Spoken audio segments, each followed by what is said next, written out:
també que mantindrem, sisplau, els micròfons apagats per poder-nos escoltar millor. Bé, dit això, com alguns de vosaltres ja sabreu, voldria presentar una miqueta DIPLOCAT, però pels que no ens conegueu. DIPLOCAT és un consorci de composició público-privada que fa molts anys ja que treballa per explicar la realitat catalana a l'exterior, per donar a conèixer els valors i actius de Catalunya entre l'opinió pública internacional, establir llaços de confiança amb la ciutadania i les institucions d'altres països i fomentar la formació en l'àmbit de les relacions internacionals i de la Unió Europea. Potser sabreu que formen part de DIPLOCAT les principals institucions públiques, econòmiques, socials i educatives catalanes, com ara la Generalitat de Catalunya, les 4 diputacions i el Consell General de l'Aran, els principals ajuntaments i les 2 entitats municipalistes de Catalunya, les 12 universitats catalanes, les cambres de comerç, patronals, sindicats i fins i tot el Futbol Club Barcelona. DIPLOCAT treballa sota el lema Diàleg internacional, connectar, projectar i capacitar. Per tant, un dels nostres principals eixos d'actuació, el tercer, és la formació en relacions internacionals dels ciutadans, de les entitats i de les administracions de Catalunya. Mitjançant el programa de beques i també organitzant cursos de formació especialitzada. Les beques van ser atorgades per primer cop l'any 1982 pel que era aleshores el Patronat Català per Europa, del qual DIPLOCAT n'és la institució hereva, i van comptar des del seu llançament amb el patrocini de la Federació Catalana de Caixes d'Estalvis, que va ser continu fins a la seva dissolució i després fins al 2018 va comptar també amb el patrocini de l'obra social La Caixa. Des de la seva instauració, el programa de beques ha tingut com a objectiu promoure la formació d'especialistes en qüestions relatives a la Unió Europea i les relacions internacionals, per tal que Catalunya disposi de professionals preparats per desenvolupar un rol actiu en aquests sectors i en les institucions, empreses i entitats catalanes en projecció global. Amb aquest objectiu, durant aquests 39 anys, uns 400 estudiants s'han beneficiat d'aquests ajuts i han tingut l'oportunitat d'ampliar els seus estudis en un entorn internacional.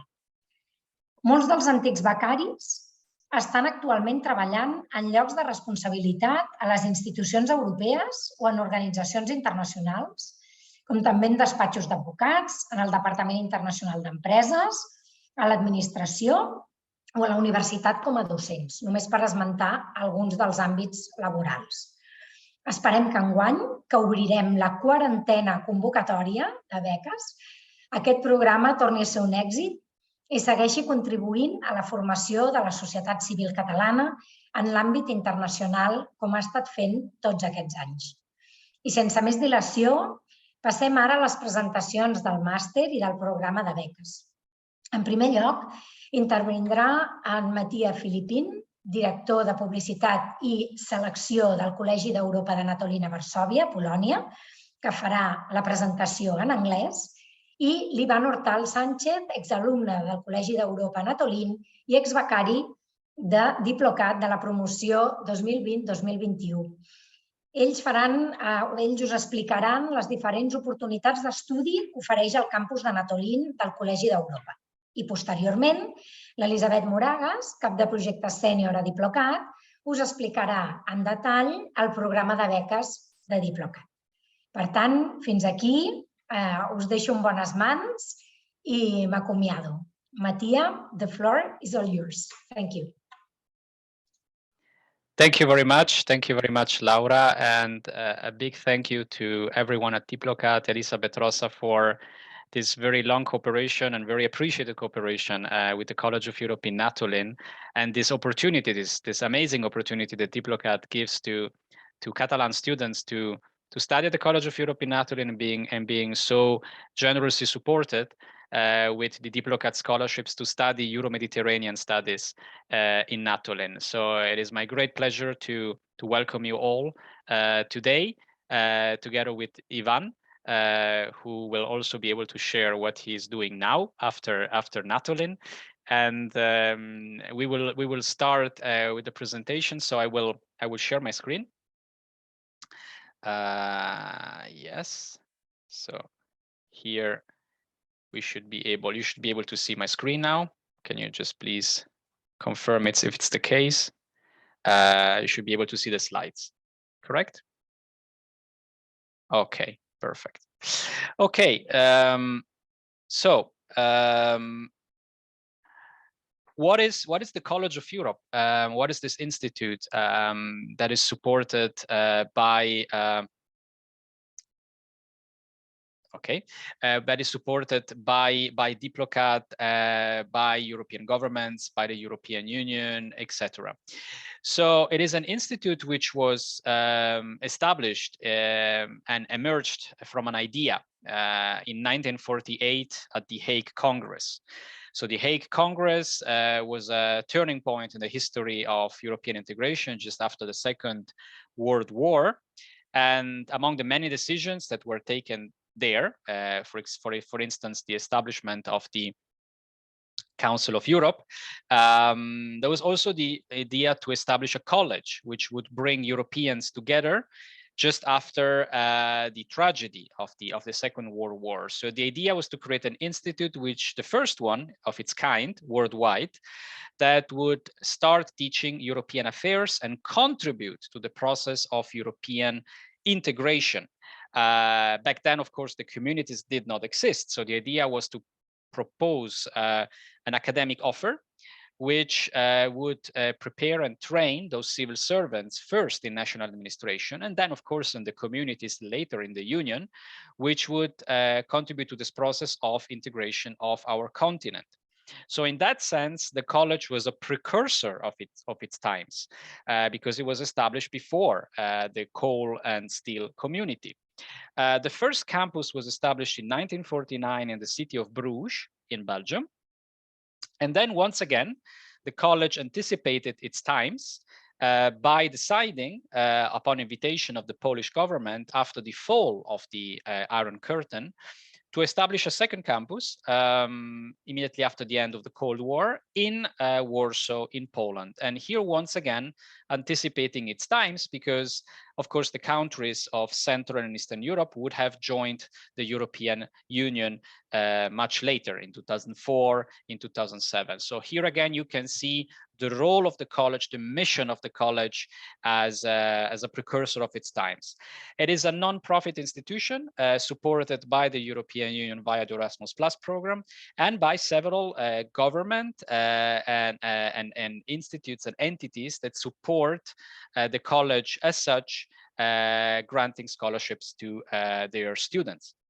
So moving on just to the overview, and then we will speak about Natolin, and I will also give the floor to Ivan, just to give you an idea of the programs that are on offer in general at the college. There are two campuses, as I said, Bruges and Natolin, one in Poland, one in Belgium. The approach is a little bit different. In Bruges, you can see that the titles of the masters are pretty clear. So they are based on certain disciplines, specific disciplines. So we're talking about disciplinary masters. You see political studies, so political science, international relations, economics, and law.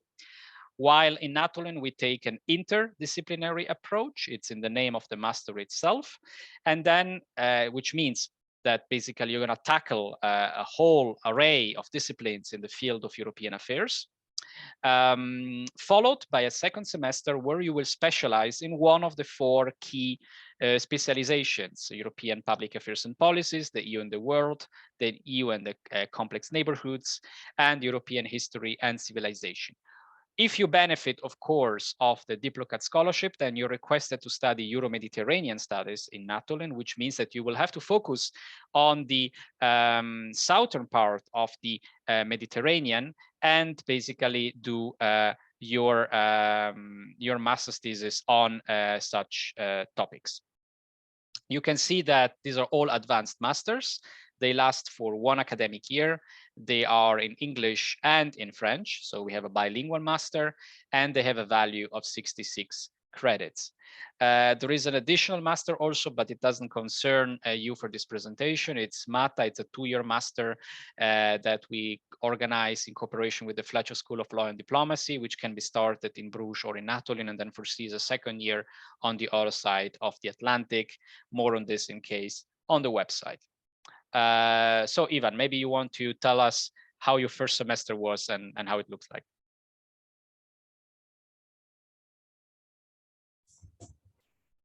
Yes, so I don't know if I should do it in English or in Catalan. Any strong preferences about that? Well, maybe I can do it in English so that Mattia can also follow it. Yeah. Well, the first semester, so you are first required to choose between the interdisciplinary track and the pluridisciplinary track.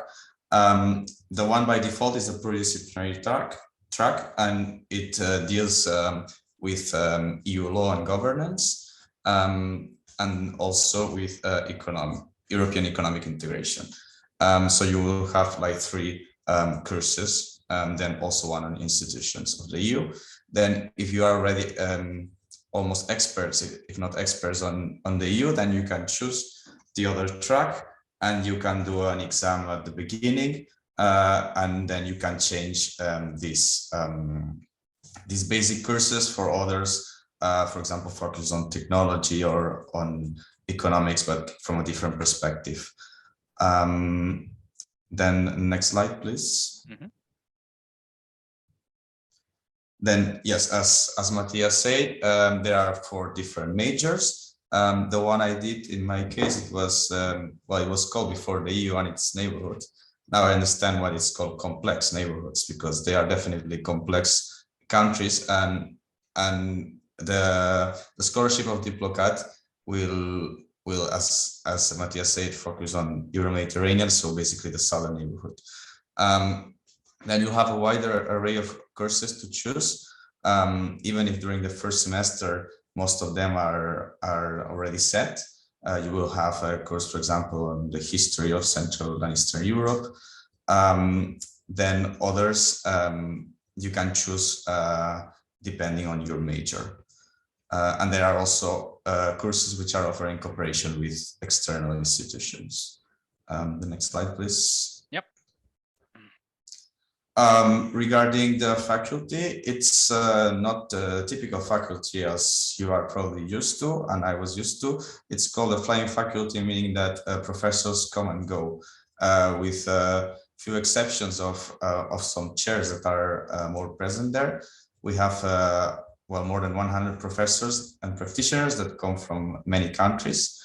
And well, during my time, I had the COVID experience, but now I assume that almost everything is in person again. So you can benefit, good. You can benefit from the full experience, and not only on lectures, but also on many workshops, on seminars, on simulation games, which I strongly recommend. Then, as in every master, you will have to draft a master thesis, and it will have to be about a topic related to Euro-Mediterranean affairs. And the Natolin library will help you a great deal with that. Plus, you will have access to professors and assistants who will also be very helpful for your final thesis. The next slide, please. The study trips are one of the best parts of the master. There are many best parts, but this is one of definitely a very enjoyable part. In my case, we had, and I think it was repeated this year, a trip on borderlands. Yes. So So you would go around the borderlands of Poland. So in my case, I went to the borderland of a region called Podlasie, Suwalszczyzna, which is between Lithuania and Belarus. Then here, and then you can choose also with Germany, Czechia, and I think also Ukraine. Well, maybe now a bit difficult, but still. Then for the second semester, you would have different options. So if I remember correctly, there was the Western Balkans, the Baltics, Brussels, and the Benelux in general. And I don't know if there was an option to MENA. I mean, the trips change every year. So Yeah. as you can see also on the map, we went to Tunisia. It's not appearing on the map. We also went to Jordan. We did South Caucasus. So they depend on the academic year. So of course they change, and we try to always keep them interesting and give a choice to the students. Yes. So these are just examples. So you would see in that case, but you will be given with different choices anyway. The next slide, please. So here you can see some pictures of the trips. So there's one in Brussels as the first one, the European External Action Service, mostly focused on institutions. Then there's the one bottom left, it's in Mostar in Bosnia-Herzegovina. Bottom right, yeah. Bottom right, sorry. Yes, and you have, well, as Matthias said, different locations, so it will be a surprise. The point being not to do some tourism, but really to allow you to meet on site with practitioners, experts, politicians, diplomats, members of civil society, journalists. Just to give an example, last year doing the study trips to the Western Balkans in Montenegro, our students had a unique meeting with the president of Montenegro, just organized because we were coming with the students with us as College of Europe. So really the idea is to be immersed in these topical issues on site, and this is the added value that you get in addition to the classroom experience.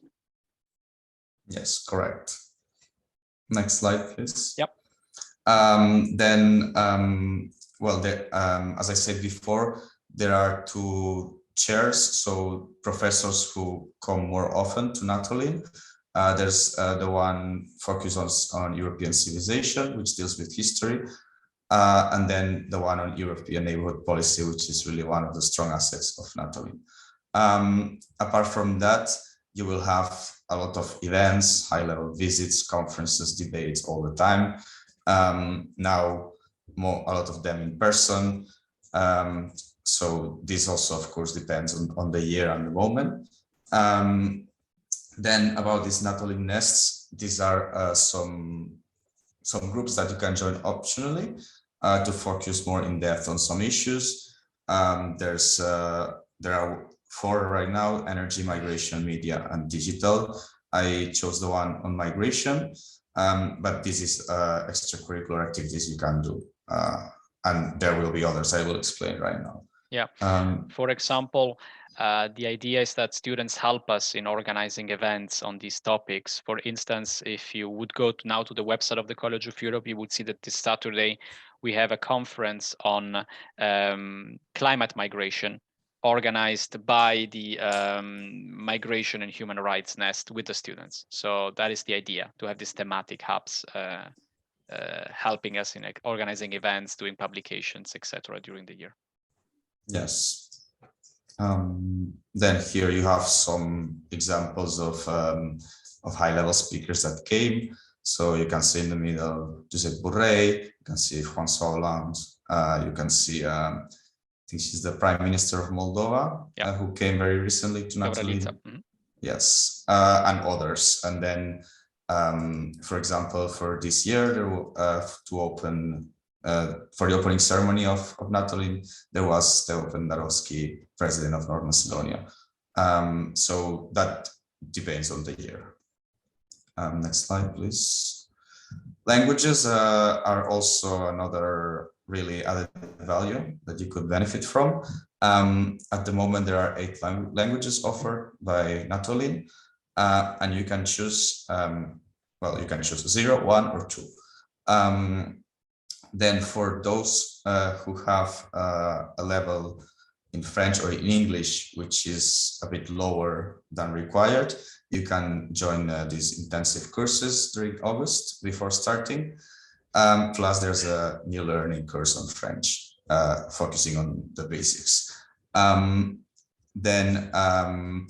These language courses, you will follow them throughout the year. And then there are 2 opportunities during the year to present yourselves to the language certificates. And it doesn't need to be one of the languages you're following. So you could just do the exam and then get a level certifying this. Then also very important, because after this master you would need to find a job or a traineeship. So it's important that you get in touch with the careers and professional development unit. There are many activities that they do, from helping you to draft your CV, to draft your motivation letter, to other more workshops, for example, focused on public speaking, on the EU competitions to be an official, and there are more networking events. For example, I was recently attending one with alumni here in Brussels, where you can see people from other promotions and just exchange contacts and views with them. Yes. Well, we have here some alumni. In total, we are more than 15,000. One of them is Margarita Skinas, a current vice president of the commission. But we also have Rafał Trzaskowski, mayor of Warsaw, and Maria Vejcinovic-Vuric, secretary general of the Council of Europe, among many others. Yeah, for example, also Roberta Metsola, the current president of the European Parliament, is an alumna of the college as well. So and many more. So who have reached very high level positions in politics, in private, public sectors. Yes, indeed. And they come to visit us, especially during those alumni reunions we were saying before, to discuss with current students about what their career was 5, 10, 15, 20, 25 years after their college studies. Yeah, there was an event I also attended recently with Skinas, actually. So you will see that after you graduate, you can still be part of the community in a different way, of course.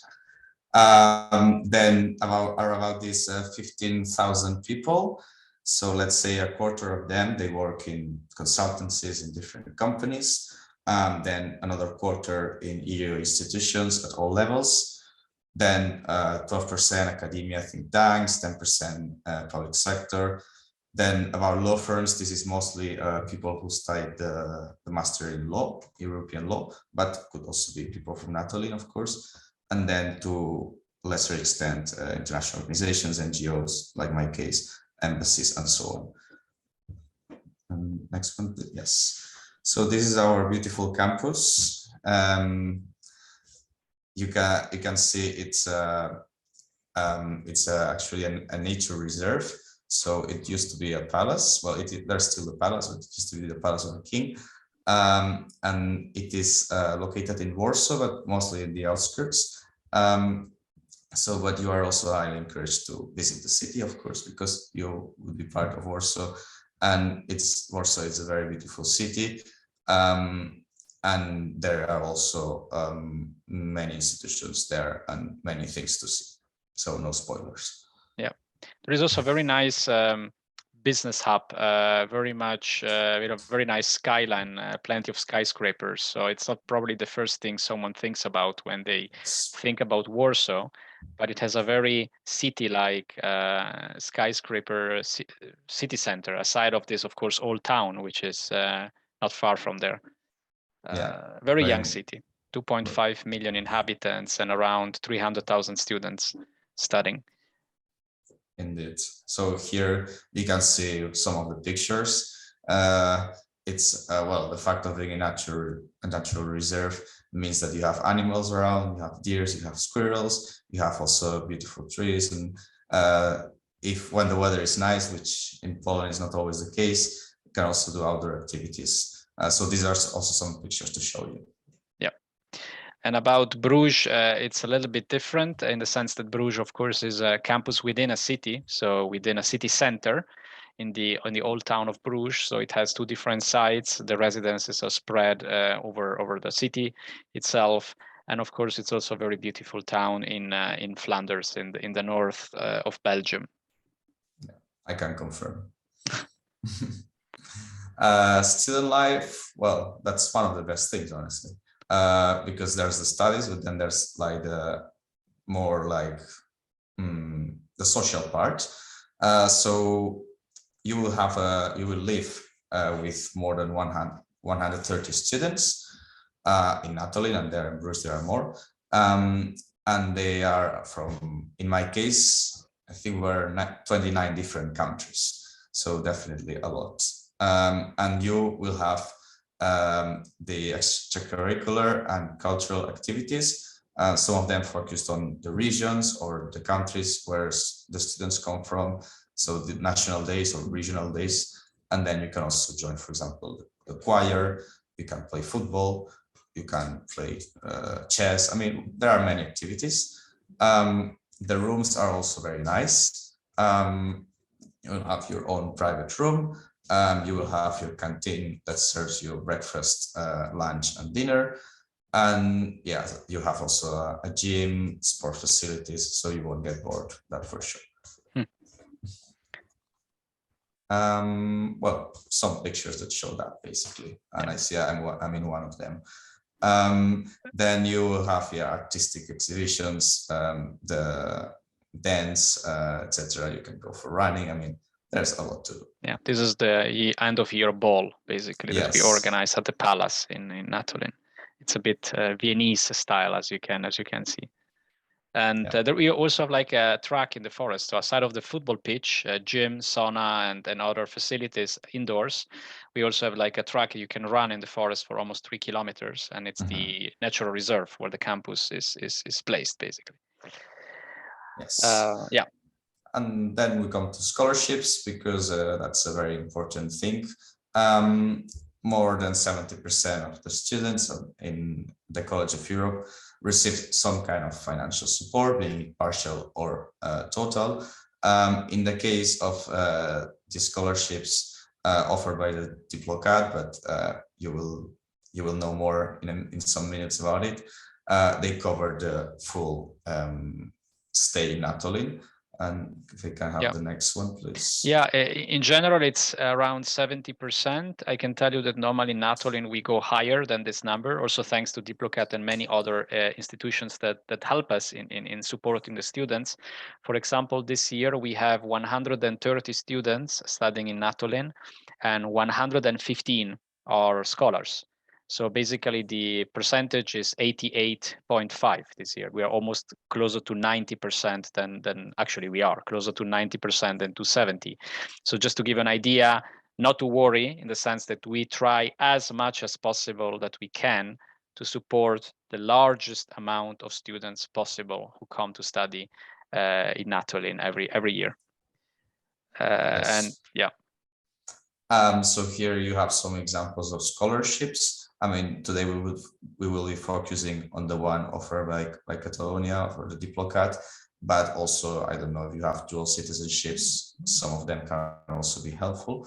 And then the Spanish government also offers a partial scholarship. Yeah, that is a very good point, in the sense that, for example, anyway, by being from Spain, you have the access to the DIPLOCAT scholarship because you're Catalan, and you can also apply for the scholarships of the Ministry of Education, so IFID. But in addition, if you have dual citizenship, as Ivan already said, for example, I don't know, you're Spanish-French, Spanish-Italian, whatever, Spanish-German, then you can even apply for a second selection committee, and then you're basically competing for 2 or even more scholarship schemes. But of course, the first one that you should be applying for is the DIPLOCAT one, because you can, of course, apply for that, and you're eligible in that sense, if you comply, of course, with the necessary requirements, which will be explained later. Yes, exactly, and that's what I did. I applied for the one for the DIPLOCAT and then the one for the Spanish government. But the good thing of the scholarship offered by the DIPLOCAT is that it covers like all the amount. So and if in case you wouldn't get the DIPLOCAT scholarship or another scholarship, there's also more scholarships offered by the College of Europe itself. So you have the one on European Neighborhood Policy, which is offered only to EU citizens, can be full or partial. and then it requires an additional motivation letter, and of course where you highlight your interest in the European Neighbourhood Policy. In case you are you have the citizenship of one of the countries that are part of the European Neighbourhood Policy, you can also get a full scholarship.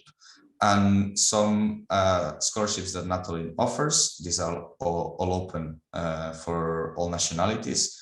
There's one for graduates in history and other disciplines which are related. Again, you would need to draft a motivation letter. And this one, it didn't exist in my promotion. It's quite recent. The one for journalism, which is addressed to either journalists or people with a background in media, and that would require also another motivation. No, I see it. This will be based on your motivation. Yeah, and all of these scholarships are based on your motivation and your merit. We do not look at your income. So that is a very important point, because it's also recurrent questions at time. We do not look at any income statement in that sense. This do not really concern you unless you have a nationality of the Eastern Partnership. So if you're half Armenian, Azeri, Georgian, Ukrainian, Moldovan, or Belarusian, then you also have access to these additional full scholarships, but probably it's not the case for today's meeting. Then regarding the fees, the total fee would be 27,000 euros. And then there's the tuition fees, and then there's the board and lodging. Tuition would cover, well, basically all the courses, the study trips, the languages, and also you can do some introductory courses before you start, in case you need, for example, to reinforce your knowledge on history or economics or law. And then the other part would cover the board and lodging. As I mentioned before, there's the accommodation in your private room, the meals offered during all the days and 3 times a day. You will also have an extra medical insurance, Wi-Fi, and sports facilities, among other services. But as said, this figure, this 27,000, gives you an idea of the value of what you're getting, but the vast majority is not paying this amount. It's just an idea to understand also how much the master is worth, keeping in mind that actually the figure is only half of the value of the master, because the other half is already paid by the European Union with an annual grant that the College of Europe receives. So just to make you understand what you're getting in terms of value of the academic offer and extracurricular offer, plus board and lodging. Yes. Regarding admissions, the deadline is on the 18th of January, but I would encourage you to start, of course, as soon as possible and not to give it to the last minute. And then, the academic requirements, basically you need a master of 240 credits. Or a bachelor of 240, yes. Yes, a bachelor or with a master in case you don't reach the credits. Then in a relevant discipline. Although we also had, in our promotion, we had people who studied law, political science, languages, but we also had, for example, someone who studied physics, engineering. So you can also come from different backgrounds. Regarding the language proficiency, the level of English that it's required is the B2, so first certificate. And for French, A2, B1, I would encourage more B1 than A2, because you will need to pass an exam, an oral exam in French, and you will need a good level for that. And then remember what I said about the Summer Language Academy. Areas of interest, well, all of this and more. Student profiles, well, basically, that's what you already said it. I mean, the whole point of having an interdisciplinary master is that you will have students from all possible disciplines. The average age is 25, some are younger. You can apply during your last year of studies, so you do not have to wait until you have your diploma. You can apply during the last year, provide us with your transcript of records to this point, and then you will provide us with the diploma once you have it, ideally, of course, before you start in September. Although I must say there are some cases from certain nations where we have students who still go back like during the academic year in October, November to defend their thesis.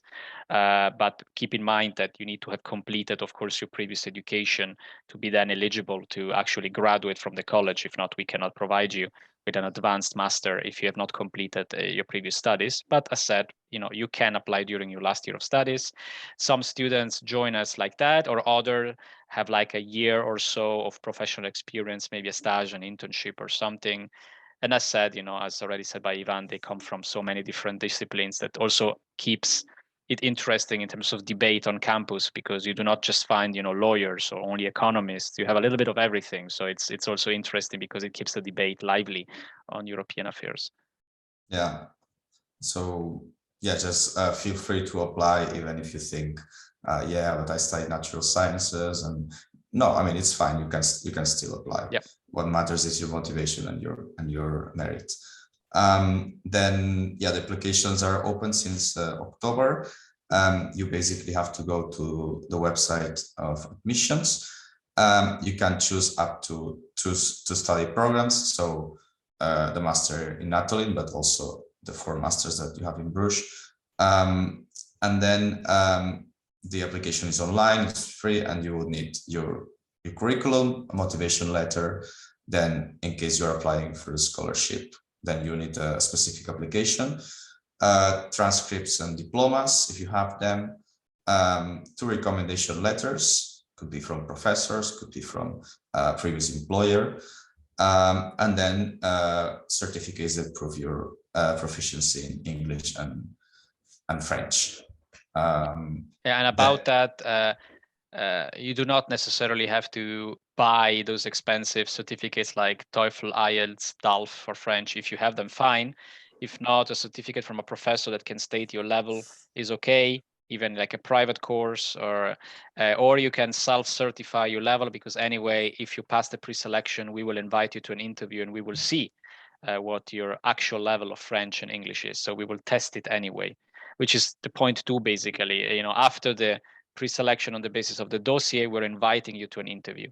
And the interview in the case of the scholarship with DIPLOCAT will be with the representatives of DIPLOCAT, and it's normally taking place in Barcelona.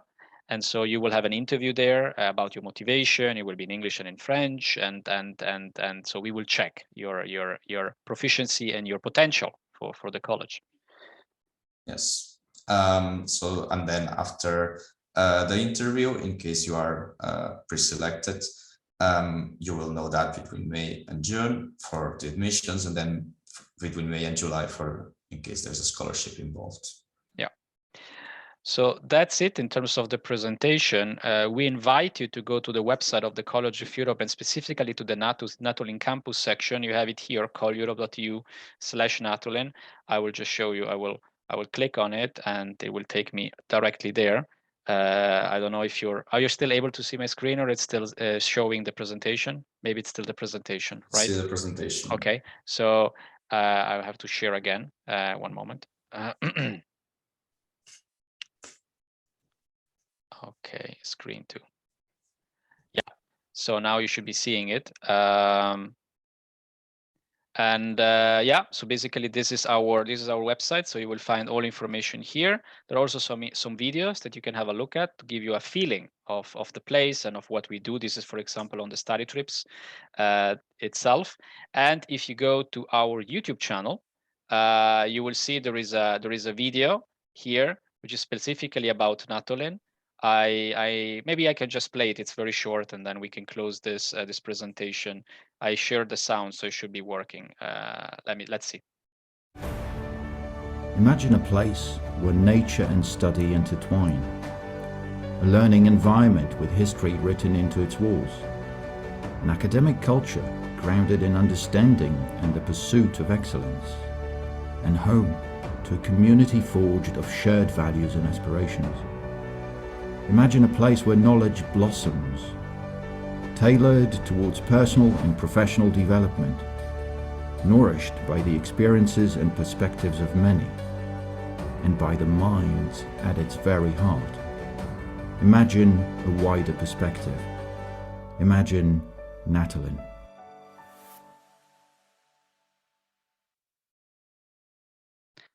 Voila. So I hope that it worked. It didn't stuck. But feel free to go to our YouTube channel and have a look at what we do during the academic year. So thank you. I guess, Ivan, we are all ears now. So sorry, I wasn't muted. Yes.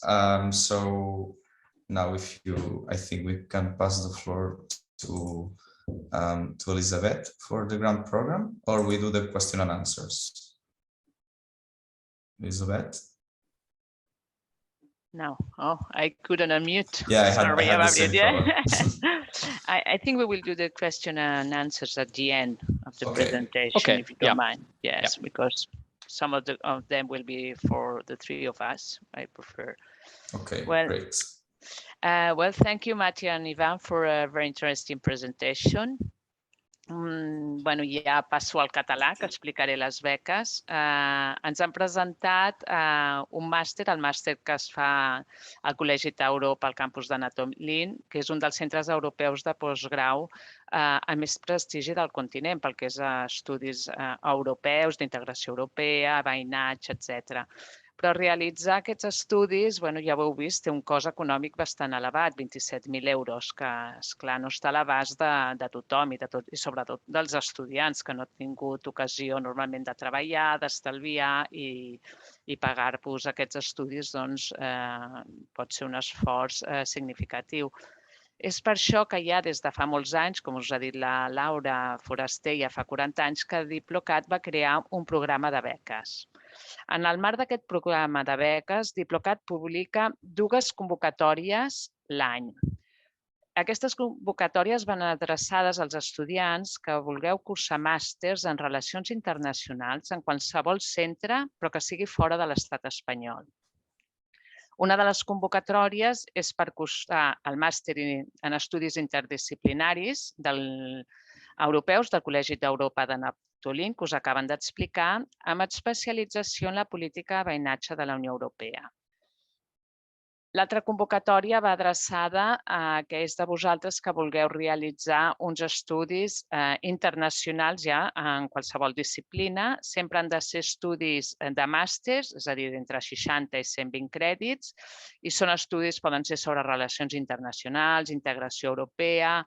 S'accepten tant programes de formació amb un enfocament generalista com programes també especialitzats que poden ser en diplomàcia, política internacional, dret internacional, comerç internacional, cooperació al desenvolupament, drets humans, etc., entre d'altres. El que és important és que aquests estudis tinguin i es plantegin des d'una perspectiva internacional. Un altre tema important que heu de tenir molt present és que aquestes beques no cobreixen estudis de doctorat. Si teniu previst fer un doctorat i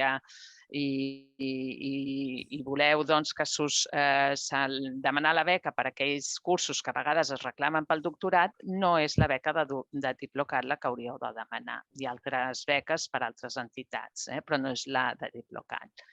L'any vinent tenim previst atorgar un màxim de 6 beques per a aquesta convocatòria general i 2 específiques pel màster en estudis interdisciplinaris europeus a Natolin. Pel que fa a les beques aquestes per cursar estudis internacionals en general, l'import que hem atorgat de cada beca fins a la convocatòria d'enguany ha estat de 26.000 euros bruts. Haurem d'estudiar a veure si aquest muntant el podem ampliar fins a 27.000 euros per la convocatòria de l'any vinent. Quins són els requisits generals? Haveu tingut en els últims 5 anys un títol universitari oficial de grau, és a dir, com ja us han dit, de 180 a 240 crèdits. d'una universitat situada a Catalunya. Això és molt important perquè nosaltres hem becat estudiants que són del País Basc, que són de les Illes, que són d'altres parts d'Espanya o fins i tot d'Europa, però que havien estudiat a una universitat de Catalunya. És a dir, que nosaltres aquest és un requisit important. També s'admeten les candidatures dels alumnes que esteu cursant el darrer curs, sempre i quan tingueu el títol en la convocatòria de juny. Per les beques generals també és important que tingueu un bon expedient acadèmic. És a dir, nosaltres actualment estem demanant un expedient d'un 7,5 sobre 10. I a més aquesta nota haurà de constar en el certificat acadèmic personal lliurat per la universitat del sol·licitant. Després també important, ja ho han comentat aquí l'Ivan i el Mati, però és que heu de tenir el coneixement oral i escrit de la llengua o llengües de treball dels estudis escollits i acreditar el nivell C de català. Nosaltres a això li donem molta importància al coneixement de les llengües estrangeres perquè el que volem i sempre diem és que des del primer moment pugueu ja aprofitar dels estudis i treure el màxim profit de totes les classes allà on aneu a fer el màster. Quant a les nacionalitats, els candidats heu de tenir la nacionalitat d'un dels estats membres de la Unió Europea, de l'Espai Econòmic Europeu o dels països candidats a l'adhesió. A part d'aquestes beques, que són les 6 generals, nosaltres també, DIPLOCAT, atorguem 2 beques específiques per anar a Natolin. En aquest cas, l'objectiu és formar especialistes en qüestions relatives a la política europea de veïnatge i amb la política euromediterrània. L'import de la beca fins ara també ha estat a 26.000 euros bruts i mirarem a veure si per l'any vinent l'ampliem a 27.000 euros. Aquí els requisits específics és tenir també un bon expedient acadèmic, però no demanem un 7,5 sobre 10. Aquí aquest requisit no el demanem, és una mica més baix. Sí que demanem uns coneixements orals i escrits de l'anglès i francès, que són les llengües de treball del Col·legi d'Europa al campus de Natolin, i que acrediteu el nivell C de català.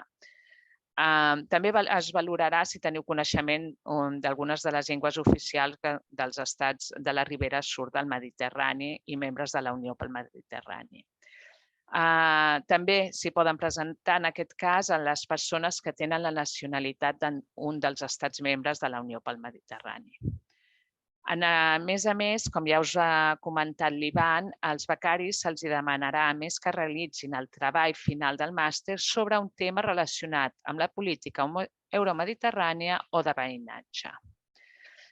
Fins aquí quant als requisits. Els tràmits. A veure, és molt important i això tingueu-ho molt present i a més, els que esteu en la presentació d'avui us donareu compte ràpidament, és que abans de res us heu d'haver inscrit i heu d'haver estat acceptats als màsters pel qual demaneu la beca. I això és important perquè, per exemple, com en els terminis pel Col·legi d'Europa, acaben el 18 de gener. Nosaltres el 18 de gener encara no haurem publicat les convocatòries de les beques. I aquells de vosaltres que després us vulgueu presentar, si ja no heu fet la preinscripció i no us demanat l'ingrés al Col·legi d'Europa, després ja no ho podríeu fer. Per tant, heu de tenir molt en compte aquests terminis per fer les preinscripcions en aquells màsters que vulgueu demanar la beca. Ja us han dit avui que normalment aquestes sol·licituds no tenen cap cost per vosaltres. Té un cost quant a feina, perquè normalment heu de presentar bastants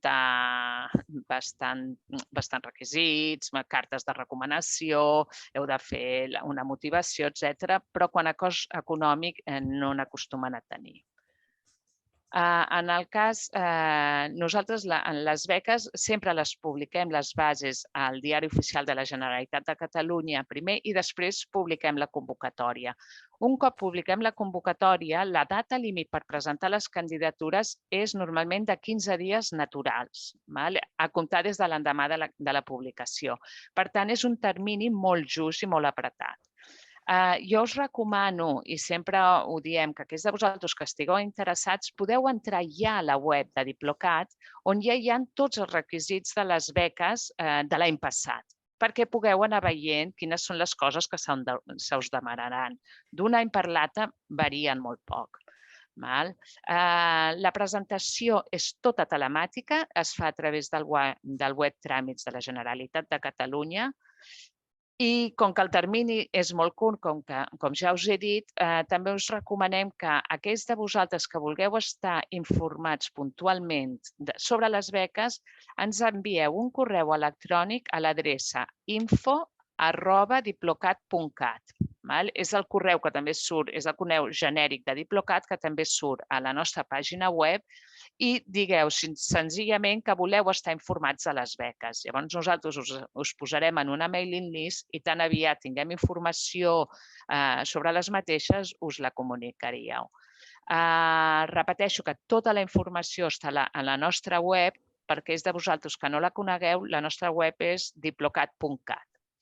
D'acord? Jo fins aquí faria la presentació de les beques. Gràcies a tots i a totes per la vostra atenció. And now you can ask questions to both Mr. Philippine or Mr. Hortal and myself, of course, either through chat or by raising your hands. Thank you.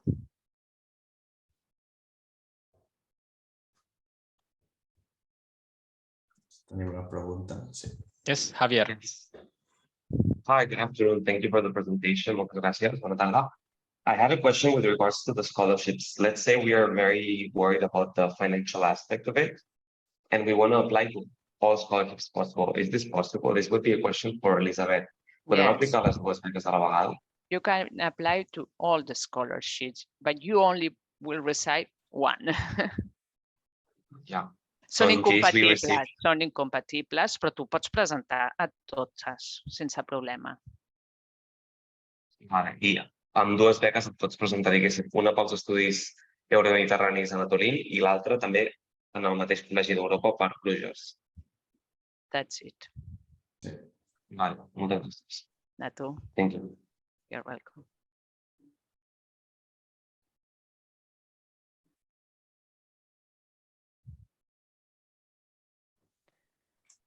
There is one in the chat. I'm a student of global studies at UPF and the course is 180.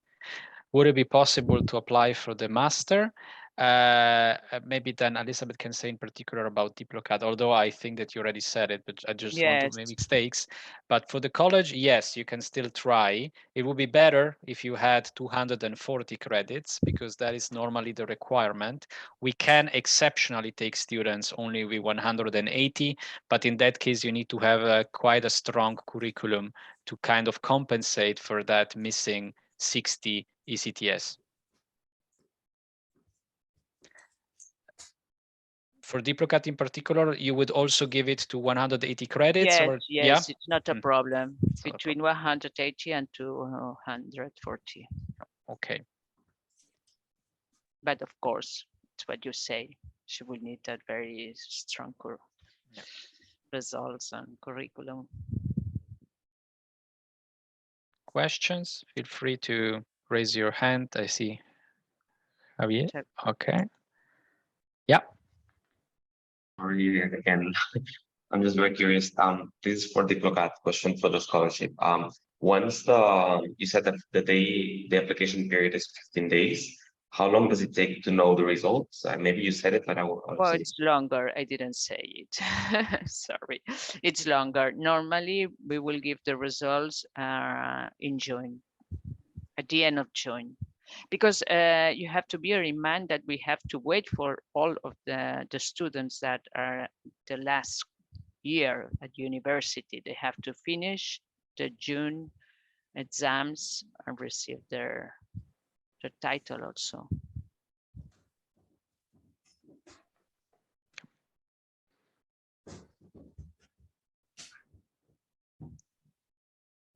Mariona. Thank you so much for the presentation. I had a question regarding the, en català. Era per preguntar com acreditem el nostre nivell de català, és a dir, necessitem un títol oficial per acreditar-lo o es pot fer d'alguna altra manera? Bueno, la meva companya, la Rosa, que està aquí, igual em corregirà, però normalment els que heu estudiat a partir d'una edat en una escola catalana ja us ve per la mateixa escola, ja us l'atorga, d'acord? Però si no, nosaltres, quan pengem les bases, també ja expliquem on podeu anar, us donem un enllaç on podeu anar i us expliquen els requisits d'acreditació. Com a batxillerat ja és suficient, ja dona automàticament el seu de català. Sí, amb el batxillerat ara sí, però nosaltres, clar, com que hi ha gent que ha estudiat a universitats catalanes que pot tenir la beca, però clar, que no és d'aquí, per això nosaltres demanem el seu... Però sí, batxillerat a Catalunya, sí. Sí. I see there is one in the chat. How much time do we have to pay the fee for the master? Because maybe we're still waiting for the scholarships results. No, I mean, by the moment that you start the master, you know, of course, I mean, you know before actually, you know, first you know about the admission. So you know that you have been admitted to the college in Natolin specifically, let's say. And then you also receive the information if you have received or not any scholarship, DIPLOCAT or whatever scholarship you have also applied for. So you already know in that sense. And then the scholarship will be paid out depending on the scholarship you have applied that you received. And of course, the payment schedule is adapted to the scholarship that you are receiving. So the scholarship, if it's paid in tranches, let's say, then you just have to transfer that money in the same tranches to the college. So more or less it works like that. So it's not that normally you do not have to advance the money and then you're reimbursed by the scholarship. Normally it is compatible. So the scholarship is paid in a way that you're able to pay the fee accordingly.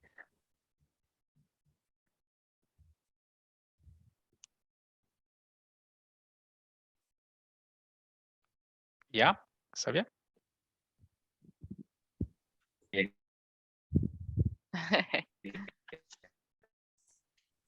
We cannot hear you, but you are unmuted. So I think there is a problem with your microphone. No, before it was working. Now you changed something and we can't hear you. Maybe now? Now you're back. Yes, now it works. Sorry. Yes. Let's say we want to do a master's that's more professionally oriented. So we know that we want to work in a European institution and not so much going into the academic world. Would be the Euro-Mediterranean studies one suitable for that, or more? Because I'm interested in one called European Political and Governance Studies that's in Bruges. So do you think that would be more suitable for that kind of academic, professional career rather than academic, or? Ivan maybe can answer from his experience also. So, I mean, the thing is to work in the institutions, I mean, it's not that required that you have the same focus as, for example, like you don't need to study, for example, EU diplomacy to become a EU diplomat. I think the master in Natolin would be an excellent choice anyway, because you can also orient your path and choose other courses related to diplomacy, to politics, international relations. While at the same time, you will also get knowledge from other fields, so from economics, from law. So then at the end of the day, what will shape your career, it's also what you do afterwards and how you, so the experience you will get, your motivation, the languages you speak, but not only that you chose a specific major or a specific master's degree. I mean, of course, you know, the college as such, the whole academic offer of the college, be it in Bruges or in Natolin, prepares you for the European institutions. Then it's up to you to choose the topic that you're interested in. Yes. And within that topic, within that master, as Ivan said, you can choose the courses. So the interdisciplinary one in Natolin, being that it is interdisciplinary, it is the one that has the largest amount of courses in the second semester because it needs to encompass, of course, all of those disciplines. So among the wide offer, you can choose whatever you like. You can also, as you just said, you can also include in your application the Master in European Politics and Governance in Bruges. And for that, you can apply for the other scholarships.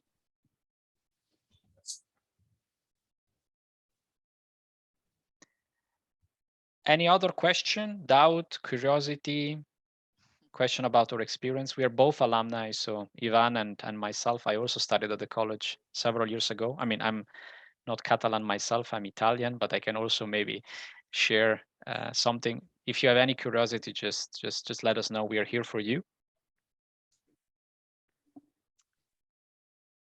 Everything was very clear.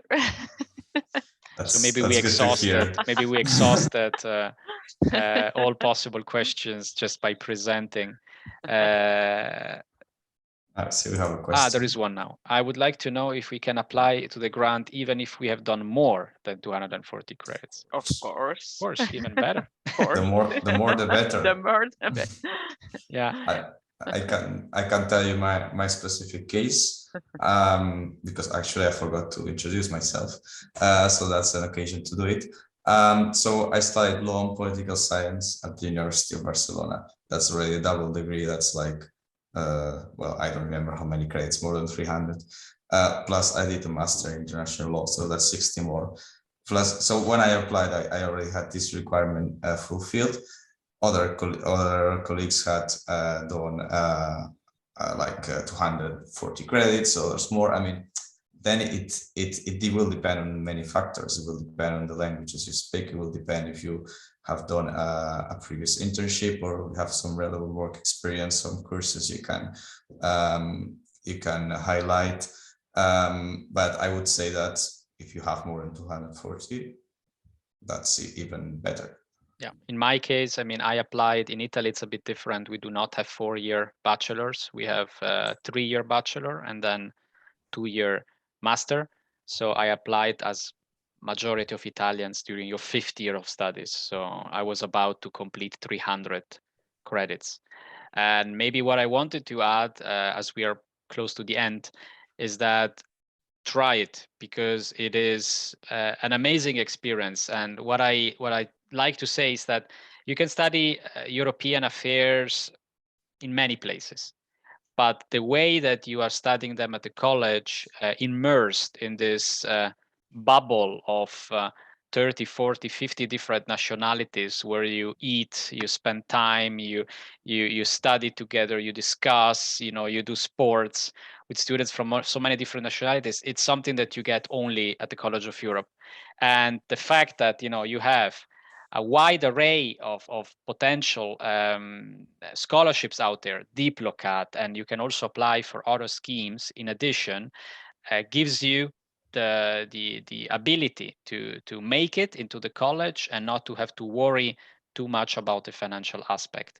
So it's always worth trying. As we were saying before, it doesn't cost anything to apply, just your time, a bit of your time to do it seriously.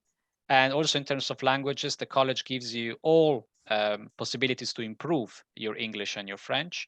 And particularly in Natolin, we have the Summer Language Academy, which is included in the package, and it starts before the academic year. So you can still improve it also over the summer. And then during the year, you can improve further your English and French. So once you graduate, you will have a diploma, good English, good French, and you will be ready to be working for the institutions, for the private sector, for academia, wherever you would like to go. Languages are always useful and important. So even if you have even more, are considered also in your application stage. There is another question. Salma, do the language certificate have validation if the exam was taken more than 3 or 5 years ago? Yeah, it's fine. As I said before, if you have the certificates, fine, upload them. If you do not have them, you say yourself how you have achieved a certain level in a certain language. And anyway, we will check it during your interview. So we will see if it corresponds to your current level of English and French. So even if it's an old certificate, it's not a problem. Yeah, and then if we have more questions, I would also like to add a bit like how it went for me after the college. Just after graduating, I did my traineeship at the EU delegation to North Macedonia. So that was for 5 months. And then I started a traineeship at an NGO in Brussels, just called Civil Rights Defenders, dealing with human rights. And then I don't know what I will do in the future, but it's like it goes like steps by steps. So you start with the College of Europe, plus your previous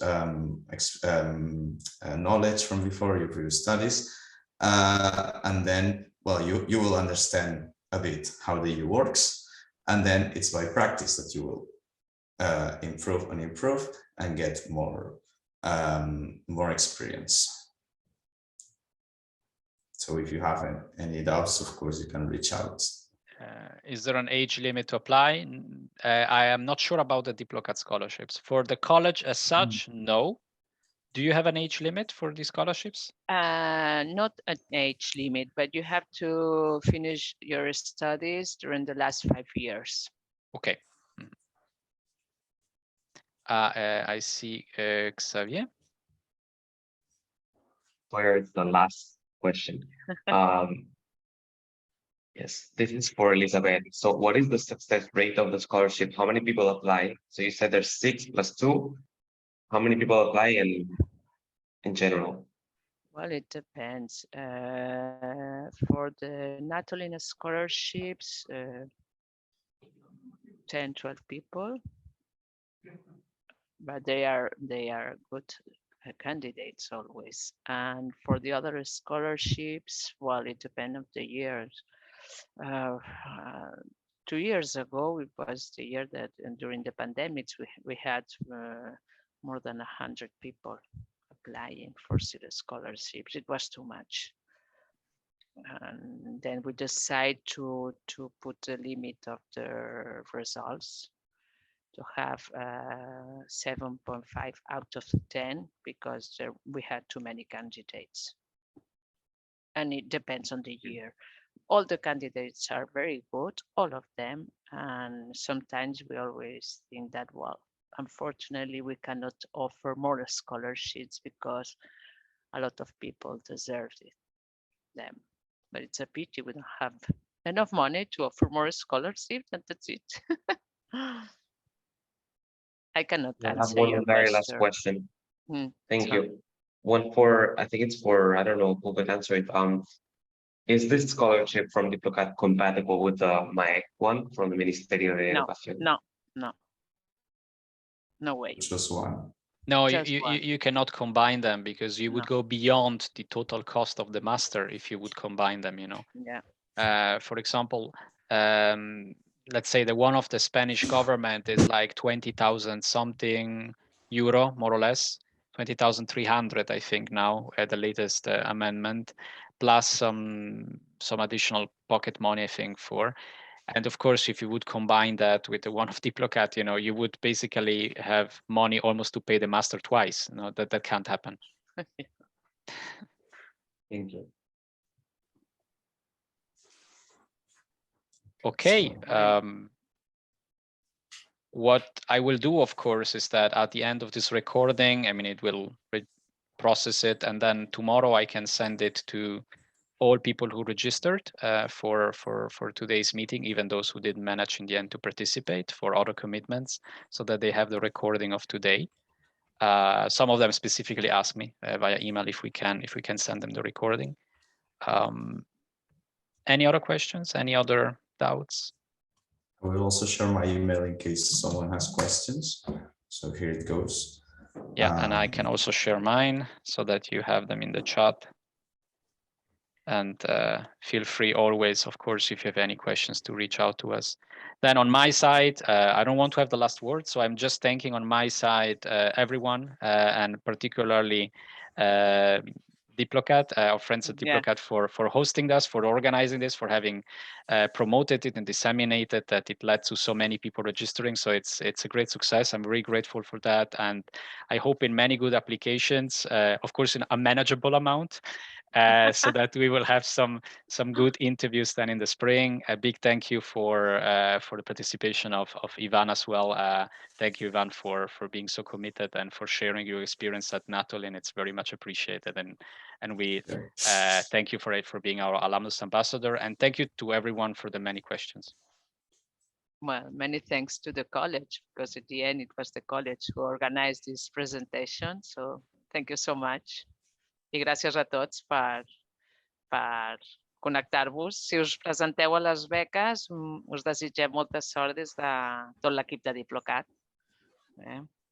Thank you. Moltes gràcies a tothom. Gracias. Thank you. Adéu. Yeah. Gràcies.